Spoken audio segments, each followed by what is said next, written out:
प्राचीन शब्द, आबादियों, लोगों के नाम और स्थान, इन सभी के कुछ अर्थ होते हैं और हमें कुछ बताने की कोशिश करते हैं।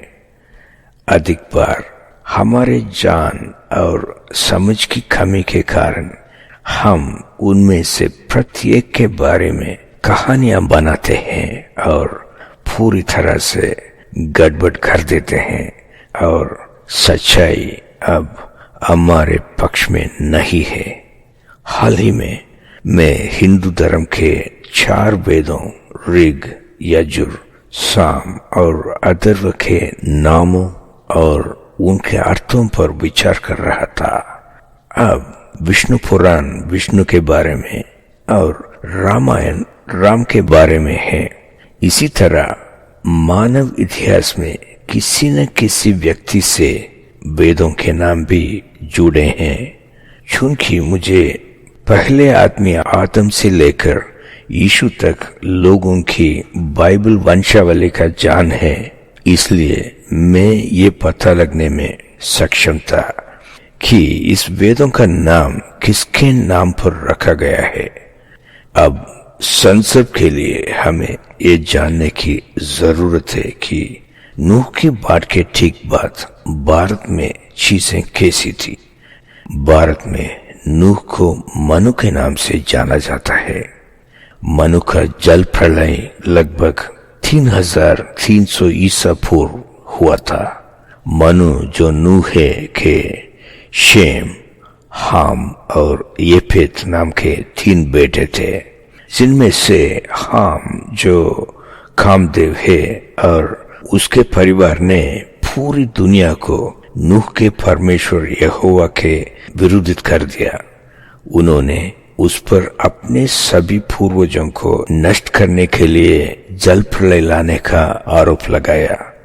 इस बीच नूह के सबसे पवित्र पुत्र शेम ने प्राचीन भारत की स्थापना की थी और भारतीय अभी भी नूह के परमेश्वर यहोवा की पूजा कर रहे थे। वैसे शेम और भारत के राजा भरत एक ही है और भारत शब्द एक उपाधि है जिसका अर्थ ज्वाला है। इस समय लगभग 3000 ईसा पूर्व में हाम मिस्र से भारत आया था। ये संभव था क्योंकि बात के ठीक बाद लोगों की आयु अभी भी लंबी थी और बाइबल कहती है कि बात के बाद शेम 502 साल तक और जीवित रहे। मिस्र से भारत आए हाम ने लोगों को प्रभावित करना शुरू कर दिया और शेम से सरकार छीनने की कोशिश की। अब ये सिर्फ कहानियां नहीं है दोस्तों, आप उनके बारे में जैन साहित्य में पढ़ सकते हैं। और ये तब है जब शेम का सहयोगी डायोनिसस बाघों द्वारा खींचे गए रथों पर भारत आया था। ये परमेश्वर के स्वर्गीय घोड़ों को पृथ्वी पर उनके उपयोग के लिए शैतान द्वारा फालतू बनाया जाने से पहले की बात है। वास्तव में डायोनिसियस वक्त था जिसने हाम को मिस्र से बाहर निकाला था और वह उसे भारतीय धरती से बाहर निकालने के लिए उसका पीछा करते हुए भारत आया था। अब बाद के दिनों में पापों के प्रायश्चित के रूप में जानवरों की बलि देना एक बड़ी बात थी। इनसे जुड़े कर्मकांड और स्तुति कोई ऐसी चीज नहीं है जो कोई आम आदमी कर सके। इसलिए कुलपति जो इसे अच्छी तरह से कर सकते थे उन्हें उच्च सम्मान में रखा गया था। उदाहरण के लिए नूह को उगीजस सागा कहा जाता था, जिसका अर्थ था एक शक्तिशाली बलिदानी। भारत में शेम कुलपति थे। उन्हें सामन के नाम से भी जाना जाता था। तमिल साहित्य कलितोगई में कई जगहों पर हाम और शेम को खामन और सामन के रूप में उल्लेख किया गया है। इसलिए सामवेद का नाम शेम के नाम पर रखा गया है जो राजा भरत है।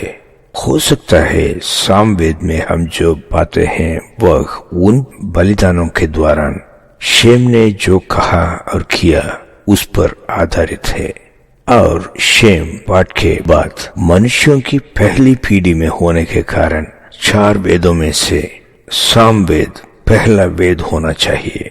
अब मेरी राय में दूसरा यजुर्वेद होना चाहिए, क्योंकि ये बाइबल के अशुर की तरह लगता है, जो शेम का पुत्र था, जिसने बाद में अपना विश्वास छोड़कर राजा निम्रोद के साथ जुड़ गया, जो हिंदू धर्म के शिव है।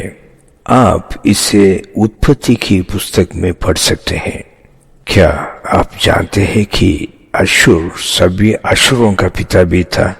इस कारण उन्हें उसका नाम मोड़कर यजुर बनाना पड़ा। फिर ऋग्वेद तीसरे स्थान पर आना चाहिए। जानते हैं क्यों? शेम की मृत्यु के बाद भारतीयों द्वारा रघु के रूप में जाना जाने वाला र्यू प्राचीन भारत का सबसे लोकप्रिय शासक था। यही कारण है कि उन्होंने भारत में अपने शासन के लिए वैधता जोड़ने के लिए अपने परदादा के रूप में राजा रघु के साथ अफ्रीकी कुशाइट शासक राम को जोड़ा।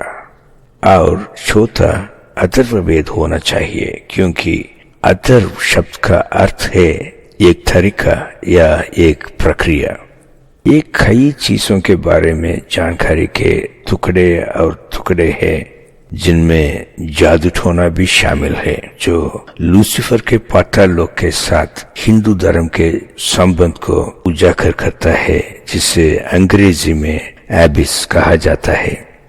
इसे छोड़कर मैं सामान्य रूप से वेदों के बारे में कुछ कहना चाहूंगा। वेद स्वीकार करते हैं कि पाप है और इससे निपटने के लिए प्रायश्चित करना होगा। साथ ही ये पाप को कुचलने के हमारे सभी मानवीय प्रयासों की निरर्थकता और अपूर्णता को भी दर्शाता है।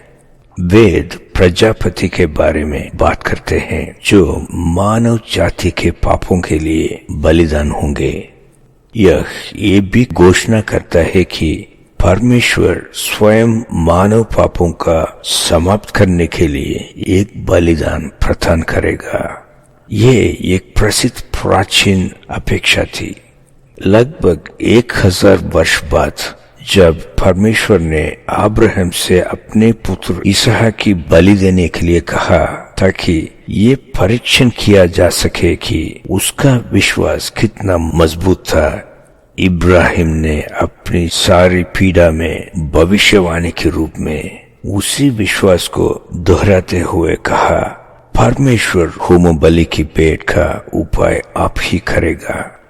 वह बलिदान यीशु मसीह है दोस्तों। उसे अपना व्यक्तिगत उद्धारकर्ता बनाए। तुम्हारी आत्मा उसके हाथों में अनंत काल तक सुरक्षित रहेगी। ये मेरा वीडियो देखने के लिए बहुत धन्यवाद।